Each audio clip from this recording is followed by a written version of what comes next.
Empezamos con un nuevo video. Este sonó muchísimo. Tuki, ¿pinito?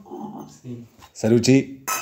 A los ojos, a los ojos. Bueno, ¿escucharon hablar alguna vez sobre el cuadro del niño llorón? O más conocido también como el cuadro del niño que llora. Bueno, la gente que vio mi video de casas embrujadas en Argentina, que fue de experiencias paranormales, seguramente sabe de qué estoy hablando. Porque en ese video alguien me comentó que en una casa embrujada o que tenía presencias de fantasmas, tenían este cuadro. Y bueno, resulta que muchos abuelos nuestros o muchas personas grandes tenían en algún momento de su vida este cuadro, colgado en algún lugar de la casa. Pero este cuadro es bastante o fue bastante peligroso, porque las casas que tenían esta figura del niño llorando se lo vincula o se lo vinculaba directamente con alguna maldición. Como por ejemplo que las casas donde está este cuadro se prendían fuego o tenían mala suerte o había alguna que otra presencia, que tranquilamente podría ser. Que cuando hablé de ese, que si se acuerdan, en ese video, que cuando empecé a hablar de ese cuadro, la vela que tenía acá empezó como medio a hacer cosas raras con el fuego. Y bueno, eso fue lo raro del video. Después yo me puse a investigar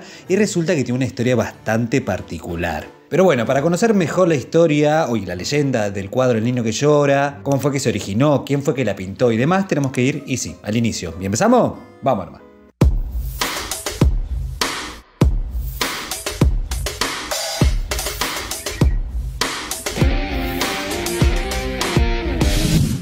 Bueno, para empezar tenemos que hablar del creador de esta pintura, que fue Bruno Amadio, que con estas pinturas particularmente se puso un seudónimo que es Giovanni Bragolin. Y tiene algunas versiones de por qué se cambió el nombre, pero ya vamos a llegar ahí. Bueno, Bruno nació en Italia en el año 1911, en Venecia más específicamente, y estudió artes plásticas y se dedicó a la pintura desarrollando una técnica, pincelada y estilo muy propios que lo caracterizaban. Pero poco se conoce de la vida de Bruno. Bruno fue un chabón que estudió artes plásticas en una academia, y un dato muy importante, siendo joven se adhirió al movimiento fascista de Mussolini, ni más ni menos. Incluso Bruno fue movilizado como un soldado en la Segunda Guerra Mundial, entre 1939 y 1945. Y esto no es un dato menor, porque es durante esta experiencia que ve a niños en diferentes aldeas, y esto a él lo sensibilizó un montón, porque imagínense en una guerra, ver niños, muchos de ellos huérfanos, sufriendo lo que es la guerra, obviamente esto lo sensibilizó, y con el paso del tiempo lo empezó a plasmar en pinturas. Y cuando volvió de la guerra siguió pintando. Él particularmente era famoso por el realismo que le imprimía a sus obras, y sobre todo en los juegos de luces, sombras y reflejos, contrastando por ejemplo frutas y cosas más de un estilo de realismo figurativo. Pero en un momento Bruno dejó de pintar frutas para hacer otra cosa diferente, que esto es lo que nos compete a nosotros. Cuando terminó la guerra se instala en España, más precisamente en Sevilla, pero después se termina de instalar en Madrid.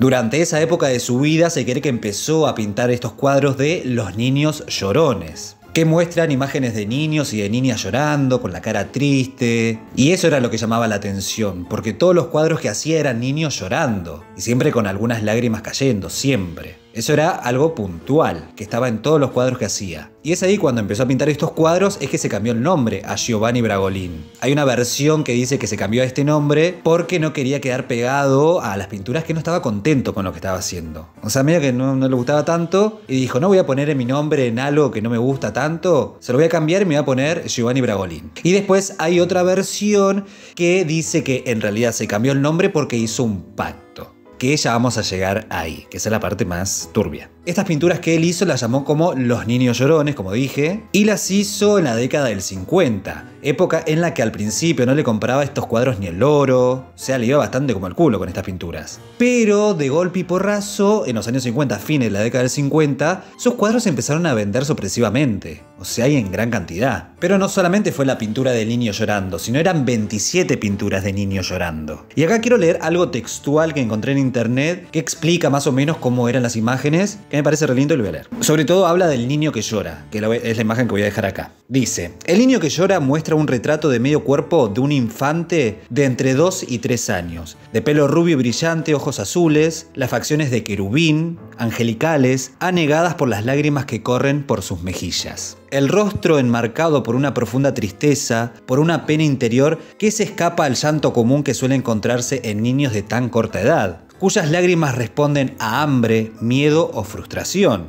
En este caso, el rostro emana sobre todo soledad, una gran sensación de soledad, de orfandad. O sea, de huérfano. Porque eso es lo que es, el retrato de un huérfano que con su mirada parece suplicar al espectador ayuda. Bueno, y entre otras cosas más, pero hermoso eso, como que es más poético, por así decirlo. Pero bueno, más allá de lo poético y de lo lindo que parezca, tiene un trasfondo, tiene una leyenda girando alrededor, que no es para nada linda, no es para nada poética. O sí podría ser tranquilamente. Espera que tome un poquito de vino. Bueno, igual más que una leyenda es más un mito, porque ¿se acuerdan que le dije que hizo un pacto? Bueno, en esa época en la que se empezaron a vender masivamente sus pinturas, la gente empezó a suponer... ¿Por qué supone? ¿Por qué presupone? Y sacaron esta versión de que había hecho un pacto con el diablo, para que pueda empezar a vender sus pinturas. Mira que es un pacto ahí como yo te entrego mi alma y vos ayudame a vender los cuadros. Y es por eso que se empezaron a vender masivamente, sobre todo en Europa. Y ahí eso recobró fuerza. Cuando a alguien le va bien, así abruptamente, está esta versión que dice, fue porque hizo un pacto con el diablo. Incluso hay versiones de cantantes que se hicieron famosos porque supuestamente hicieron un pacto con el diablo. Lady Gaga, supuestamente de... Lady Gaga, what a dress. Rihanna. Selena Gómez. Hay una versión de que Lali también hizo un pacto con el diablo. Hay una publicidad de ella de un perfume en la que supuestamente... Reptiliana. O Illuminati. Sí, como que cuando a alguien le va bien de un día para el otro es porque hizo un pacto con el diablo. Bueno, algo así similar pasó pero con él. Como que le iba tan bien porque hizo un pacto con el diablo. Y bueno, fue tal la popularidad que tuvieron estas pinturas que llegaron a Latinoamérica en la década del 70 y de los 80. Más precisamente Argentina, Chile y Perú. Es por eso que seguramente algunos de nuestros abuelos tenían en sus casas este cuadro. Yo nunca lo vi. ¿Vos viste alguna casa? En mi vida. No, yo tampoco. Pero hay gente que sí. Cuando subí ese video de experiencias paranormales, mucha gente comentó que tuvieron ese cuadro o que conocían a alguien que lo tenía. Es por eso que se popularizó tanto en los 70 y en los 80 y se mantuvo. Hoy en día no creo que lo tengan, porque no es tan lindo de tener en una casa. O sí, porque ya pegó la vuelta. Pero había que tener cuidado con tener este cuadro, porque las personas, o las casas sobre todo, que tenían este cuadro ahí colgado, terminaban siendo parte de la maldición que tenía, porque alrededor giraban un montón de cosas turbias. Entonces, en los años 80 se empezó a decir que estos cuadros estaban malditos, por ende las casas donde estaban también. Y ahí empezaron a ver algunas versiones en cuanto a esto, de cómo fue que se originó esta leyenda, o sea, de que los cuadros estaban malditos. Porque este cuadro, como había dicho anteriormente, fue hecho en la década del 50, y lo que llama mucho la atención y la leyenda original de esto es que cuando Bruno terminó de pintar ese cuadro, lo terminó regalando a un orfanato de allá de Europa. Y casualidad de la vida, ese orfanato terminó prendido a fuego. ¿Y saben qué es lo que pasó? Además de que murieron muchas personas, que lo único que no se quemó de ese orfanato era el cuadro de niños llorando. Es un montón. Incluso hay una versión también que dice que el modelo de ese cuadro era un niño real, que era parte de ese orfanato y que también murió ahí. Por ende, el fantasma o la presencia o la entidad de ese niño quedó en el cuadro atrapado. Por ende, ese cuadro y todas las réplicas que se iban a hacer a lo largo del tiempo iba a tener esta maldición. O sea, el fantasma del niño ahí. Pero esto no va a quedar solo acá, tipo en una leyendita que se dijo, sino que va a empezar a tener registros en cuanto a lo que se cree de esto y a tener como más pruebas de que es real esta maldición. Porque en la década de los 80, en el Reino Unido, empezaron a haber varios incendios y había algo que unía esos incendios. Que todas las casas que se prendían fuego tenían este cuadro. Esto fue publicado en un artículo del diario The Sun, o sea, el sol sería The Sun, en el que se habló específicamente de esto, porque un bombero había registrado todo lo que había pasado, todos los incendios que hubo, y esta coincidencia de que todas las casas que se prendían fuego tenían este cuadro. Y casualidad, siempre estos nunca se prendían fuego, siempre quedaban intactos. Esto a él le llamó muchísimo la atención, lo empezó a propagar hasta que llegó a este diario, al diario The Sun. ¿Y esto para qué? Se empezó a replicar un montón, toda la gente que tenían estos cuadros los empezaron a juntar en un lugar para prender los fuegos, incluso el mismo diario organizó una quema de estas pinturas. Y bueno, a medida que pasaba el tiempo, esta leyenda empezó a crecer cada vez más hasta que llegó a Latinoamérica. Ya los cuadros ya estaban instalados acá, ya diferentes casas tenían estos cuadros, pero no solo se hablaba, cuando llegó a Latinoamérica, de que provocaba incendios, sino también de que generaba mala suerte, que solían aparecer gusanos detrás de él. Y un dato muy importante también es que si al cuadro vos los rotás, o sea 90 grados sería como lo dejás de costado, el cuadro del niño llorón, como que da la imagen de que un pescado se está comiendo a un niño. O sea, si ustedes lo voy a dejar la imagen acá, como que posta así parece como un pescado se está comiendo un niño. Que eso es turbio, no sé cuál sería la explicación, pero es lo turbio de la imagen, de encontrarle un otro sentido. Entonces, como todas estas cosas fueron sumando, de estos cuadros se generó una fama horrible. Como generaba mala suerte, provocaba incendios, salían gusanos, como que tenía una energía oscura alrededor, muchas cosas malas. Sin ir más lejos, hay una historia en Perú, en cuanto a este cuadro, que me parece muy interesante. No sé si es verdad o es mentira, pero es una leyenda que está muy buena. Y es más o menos así. Espera que tome un poquito de vino y seguimos. Bueno, esta leyenda es peruana y tiene que ver con el cuadro maldito en el Callao, ahí en Perú. Y la historia empieza más o menos así. En una casa aledaña a la plaza Comandante Fanning, conocida como Obelisco ahí en el Callao, vivía una madre soltera con su bebé. Un día así tranqui decidió ir al mercado para comprar algunas cositas, no sé qué, y después tenía la idea de comprarse un cuadro para decorar su casa. Pero ella tenía pensado comprar un cuadro de un mar, algo así por el estilo. Pero la persona que vendía los cuadros le empezó a insistir para que compre un cuadro particular, que era el cuadro del niño llorón. Medio que empezaron a regatear ahí y el chabón prácticamente se lo terminó regalando. Todo para que se lo lleve. Y eso un poquito le llamó la atención, así que lo terminó comprando. Y sí, porque prácticamente se lo regaló. Igual estéticamente creo que es lindo el cuadro. ¿No es lindo? ¿No te parece lindo?